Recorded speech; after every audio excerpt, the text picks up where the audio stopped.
ನನ್ನ ಒರಿಜಿನಲ್ ಪೀಸೇ ಈ ಥರ. ಹಾಯ್ ಬ್ರದರ್, ನಮಸ್ತೆ. ಹಾಯ್ ಸರ್, ನಮಸ್ತೆ. ನೀವು ದೂರದಿಂದ ನೋಡಬೇಕಾದ್ರೆ ಒಂದು ಪುನೀತ್ ರಾಜ್ಕುಮಾರ್ ಅವ್ರ ಥರನೇ ಕಾಣಿಸ್ತೀರಾ. ನೀವು ಯಾರು, ನಿಮ್ಮ ನಿಜವಾದ ಹೆಸರು ಏನು, ಯಾವ ಊರಿನವರು ಸರ್ ತಾವು? ಸರ್, ನನ್ನ ಹೆಸರು ಬಂದು ಆನಂದ್ ಆರ್ಯ ಅಂತ. ನಾನು ಮೂಲತಃ ಬೆಂಗಳೂರು ವೈಟ್ಫೀಲ್ಡ್ ಅಲ್ಲಿ ಹುಟ್ಟಿ ಬೆಳೆದಿದ್ದು. ಓಕೆ. ಮಾರಕಾಸ್ತ್ರ ಸಿನಿಮಾದಲ್ಲಿ ನಾನು ನಾಯಕ ನಟನಾಗಿ ಅಭಿನಯಿಸಿದ್ದೀನಿ. ಸೊ ಸಿನಿಮಾ ಅಕ್ಟೋಬರ್ 6ನೇ ತಾರೀಕು ತೆರೆ ಕಾಣಲಿದೆ.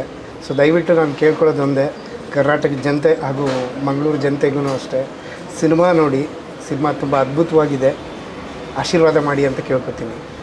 ಸರ್, ಈಗ ನೋಡಿ, ಸಾಕಷ್ಟು ಜನ ನಿಮಗೆ ನೋಡಿದಾಗ ಪುನೀತ್ ಅವರು ಅಂತ ಬಂದು ಮಾತಾಡಿಸ್ತಿರ್ಬೋದು. ಸಾಕಷ್ಟು ಜನ ಒಂದು ಸೈಡಿಂದ ನೋಡಬೇಕಾದ್ರೆ ನಿಜವಾಗ್ಲೂ ಪುನೀತ್ ಅವ್ರ ಥರನೇ ಕಾಣಿಸ್ತಾ ಇದ್ದೀರಾ.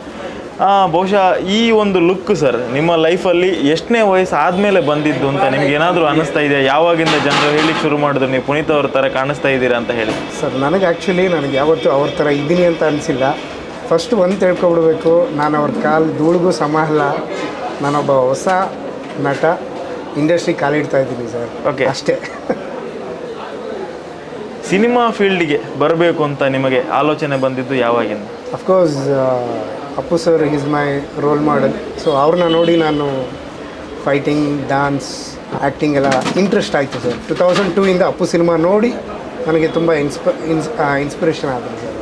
ಸರ್, ನಿಮ್ಮ ಮನೆಯಲ್ಲಿ ಯಾರಾದರೂ ಹೇಳಿದ್ದಾರೆ ಸರ್, ಮಗ ನೀನು ಈ ಥರ ಕಾಣಿಸ್ತಾ ಇದೆಯಾ ಅಂತ, ಆ ಥರ ಏನಾದರೂ ಕಾಂಪ್ಲಿಮೆಂಟ್ಸ್? ನಮ್ಮ ತಾಯಿ ಹೇಳ್ತಿದ್ರು. ಹಾಗಾಗಿ ನನ್ನ ಹೆಸರು ಆನಂದ್ ಅಪ್ಪು ಅಂತಲೇ ಇತ್ತು ಫಸ್ಟು. ಸೊ ಆಮೇಲೆ ಆನಂದ್ ಆರ್ಯ ಅಂತಲೇ ಸಿನಿಮಾಗೋಸ್ಕರ ನಾವು ಇಟ್ಕೊಂಡ್ರಿ. ಅಫ್ಕೋರ್ಸ್ ಅವರು ಲೆಜೆಂಡು ಸರ್. ಅವ್ರನ್ನ ನಾನು ಯಾವತ್ತೂ ಹೋಲಿಕೆ ಮಾಡ್ಕೊಳ್ಳೋಕ್ಕೆ ಇಷ್ಟಪಡಲ್ಲ. ಬಿಕಾಸ್ ನಾನು ಆಗಲೇ ಹೇಳ್ದಂಗೆ ಈಸ್ ಮೈ ಎವ್ರಿಥಿಂಗ್. ಸರ್, ಯಾವತ್ತಾದರೂ ಅವ್ರನ್ನ ಭೇಟಿ ಮಾಡೋ ಅವಕಾಶ ತಮಗೆ ಸಿಕ್ಕಿದೆಯಾ? ಇಲ್ಲ ಸರ್, ಭೇಟಿ ಮಾಡಬೇಕಿತ್ತು. ಸೊ ಅಷ್ಟರಲ್ಲಿ ಅಫ್ಕೋರ್ಸ್ ಈ ಥರ ಆಯಿತು. ತುಂಬ ಅದು ಮನಸ್ಸಲ್ಲಿ ಸಂಕಟ ಅದು ಹಾಗೇ ಇದೆ. ನಾನು ಸಾಕಷ್ಟು ಸೋಷಿಯಲ್ ಮೀಡಿಯಾ ಪೇಜ್ಗಳಲ್ಲಿ, ಲೈಕ್ ಅಪ್ಪು ಅವರ ಫ್ಯಾನ್ಸ್ ಪೇಜಲ್ಲಿ ಕೂಡ ತಮ್ಮ ಪೋಸ್ಟ್ಗಳನ್ನು ನೋಡಿದ್ದೀರಿ, ದಿಟ್ಟು ಅವ್ರ ಥರನೇ ಇದ್ದೀರಾ ಅಂತ. ನಿಮಗೆ ಕರ್ನಾಟಕದಲ್ಲಿರುವಂಥ ಕನ್ನಡ ಸಿನಿ ರಸಿಕರು ಅಥವಾ ಪುನೀತ್ ಅವರ ಫ್ಯಾನ್ಸ್ಗಳಿಂದ ಯಾವ ಥರ ರೆಸ್ಪಾನ್ಸ್ ಬರ್ತಾ ಇದೆ ಸರ್ ಅದು? ಅಫ್ಕೋರ್ಸ್ ಕೆಲವರು ನೋಡಿದಾಗ ಆ ಥರ ಹೇಳ್ತಾರೆ. ಬಟ್ ಎಲ್ಲೂ ನಾನು ಆ ಥರ ಹೇಳ್ಕೊಳಕ್ಕೆ ಇಷ್ಟಪಡಲ್ಲ ಸರ್. ನಾನು ನನ್ನದೇ ಆದಂಥ ಒಂದು ದಾರಿನ ಸೃಷ್ಟಿ ಮಾಡಬೇಕು ಅಂತಿದ್ದೀನಿ. ಅಫ್ಕೋರ್ಸ್ ಅವ್ರು ಯಾವತ್ತೂ ನಮ್ಮ ಜೊತೆ ಇದ್ದೇ ಇರ್ತಾರೆ.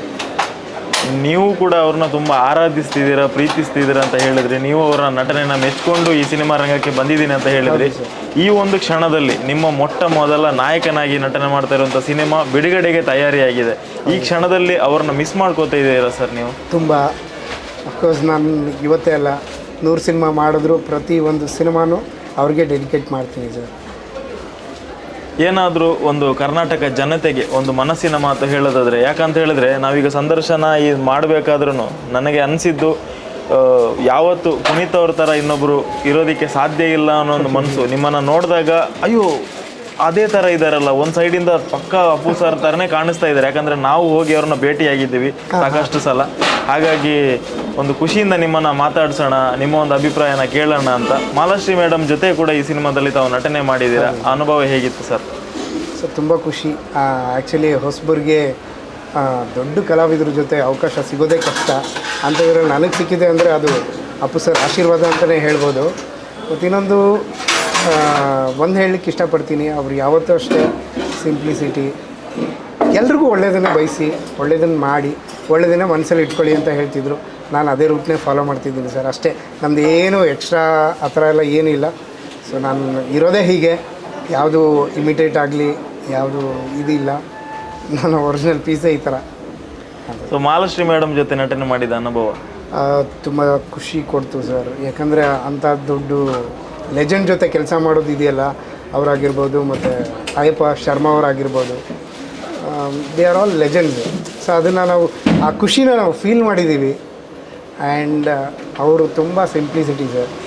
ಹೊರಗಡೆ ಜನತೆಗೆ ಯಾವ ಥರ ಅಂತ ನನಗೆ ಗೊತ್ತಿಲ್ಲ, ಬಟ್ ನಾನು ಅವ್ರ ಜೊತೆ ಕೆಲಸ ಮಾಡಿದ್ರಿಂದ ನಾನು ಹೇಳ್ತಿದ್ದೀನಿ, they are really very good bye heart. Sir, ಈಗ ಪುನೀತ್ ಅವ್ರದ್ದು ಈಗ ಒಂದು ಅವರ ಸಿನಿಮಾ ಕೆರಿಯರ್ನಲ್ಲಿ ಅವರು ತುಂಬ ಫಿಟ್ನೆಸ್ಗೆ ಆಗಿರ್ಬೋದು, ಅವರ ಲುಕ್ಸ್ಗೆ ಆಗಿರ್ಬೋದು, ತುಂಬ ಅವರು ಅದನ್ನು ಜನರಿಗೆ ತೋರಿಸ್ಬೇಕು, ಒಂದು ಅವರಿಗೆ ಮೋಟಿವೇಶನ್ ಆಗಬೇಕು ಅಂತ ಸಾಕಷ್ಟು ಜಿಮ್ನಾಸ್ಟಿಕ್ ಅದೆಲ್ಲ ಮಾಡ್ತಾ ಇದ್ರು. ಈಗ ತಾವು ಸಿನಿಮಾ ಇಂಡಸ್ಟ್ರಿಗೆ ಬಂದಿದ್ದೀರಾ, ತಮ್ಮ ಫಿಟ್ನೆಸ್ಸು ಸೀಕ್ರೆಟು ಅಥವಾ ತಾವು ಏನೆಲ್ಲ ತಯಾರಿ ಮಾಡ್ಕೊಂಡು ಸಿನಿಮಾ ಇಂಡಸ್ಟ್ರಿಗೆ ಬಂದಿದ್ದೀರಾ, ಲೈಕ್ ಹಾರ್ಸ್ ರೈಡಿಂಗ್ ಆಗಿರ್ಬೋದು, ಫೈಟಿಂಗ್ ಆಗಿರ್ಬೋದು, ಮಾರ್ಷಲ್ ಆರ್ಟ್ಸ್ ಆಗಿರ್ಬೋದು, ಡ್ಯಾನ್ಸ್ ಆಗಿರ್ಬೋದು, ಯಾವ ಥರ ತಯಾರಿಗಳಾಗಿವೆ? ಸರ್ ಅಫ್ಕೋರ್ಸ್ ನಾನು ಅವ್ರನ್ನ 2002 ಫಾಲೋ ಮಾಡ್ಕೊಂಡು ಬರ್ತಿದ್ದೀನಿ. ಜಿಮ್ನಾಸ್ಟಿಕ್ಸ್ ಆಗಿರ್ಬೋದು, ಹಾರ್ಸ್ ರೈಡಿಂಗ್ ಆಗಿರ್ಬೋದು, ಪ್ರತಿಯೊಂದು ನಾನು ಕಲ್ತಿದ್ದೀನಿ. ಸೊ ಎಲ್ಲ ಅವರೇ ನಮ್ಮ ಇನ್ಸ್ಪಿರೇಷನ್ ಅಂತ ಹೇಳಿದಾಗ, ಸೊ ಅವ್ರು ಏನೇನು ಯಾವ ರೀತಿ ಆ ಡೆಡಿಕೇಶನ್ ಮಾಡಿದಾರೋ, ಆ ಡೆಡಿಕೇಶನ್ ಕೊಟ್ಟಿದ್ದಾರೋ, the same thing I follow. So ಏನಾದರೂ ಅಪ್ಪು ಫ್ಯಾನ್ಸ್ಗೆ ಏನಾದರೂ ಹೇಳೋದಕ್ಕೆ ಬಯಸ್ತೀರಾ? ಈ ಸಿನಿಮಾ ಬಗ್ಗೆ ಏನು ಹೇಳಿ, ಯಾಕಂತ ಹೇಳಿದ್ರೆ ನಿಮ್ಮ ಮೊಟ್ಟ ಮೊದಲ ನಾಯಕನಾಗಿ ಮಾಡ್ತಾ ಇರುವಂಥ ಸಿನಿಮಾ. ಸೊ ಈ ವಿಡಿಯೋ ನೋಡಿದಾಗಲೂ ಸಾಕಷ್ಟು ಜನ ಆಶ್ಚರ್ಯ ಪಡಬಹುದು. ಬಹುಶಃ ಈ ಚಾನಲ್ ಇರೋದು ಮಂಗಳೂರಿನಲ್ಲಿ, ಸಾಕಷ್ಟು ಜನರಿಗೆ ಅಯ್ಯೋ ಪುನೀತೆ ಮಂಗಳೂರಿಗೆ ಬಂದಿದ್ರ ಅಂತ ಅನ್ಸೋದು ಚಾನ್ಸಸ್ ಇದೆ. ಹಾಗಾಗಿ ಏನಾದರೂ ಒಂದು ಕಿವಿ ಮಾತು ಕನ್ನಡ ಜನತೆಗೆ. ನಾನು ಹೇಳೋದೊಂದೇ ಸರ್, ಎಲ್ಲರೂ ಖುಷಿಯಾಗಿರಬೇಕು, ಚೆನ್ನಾಗಿರಿ, ಪ್ರತಿಯೊಬ್ಬರನ್ನೂ ಪ್ರೀತಿಸಿ, ಯಾವತ್ತೂ ಯಾರಿಗೂ ನೋವು ಕೊಡಬೇಡಿ. Life is very short, enjoy each and every moment, ಅಷ್ಟೇ ನಾನು ಹೇಳೋದು. Thank you. ಧನ್ಯವಾದಗಳು, ಒಳ್ಳೆಯದಾಗಲಿ ಸರ್. ಥ್ಯಾಂಕ್ ಯು ಸರ್, ನಿಮಗೂ ಕೂಡ.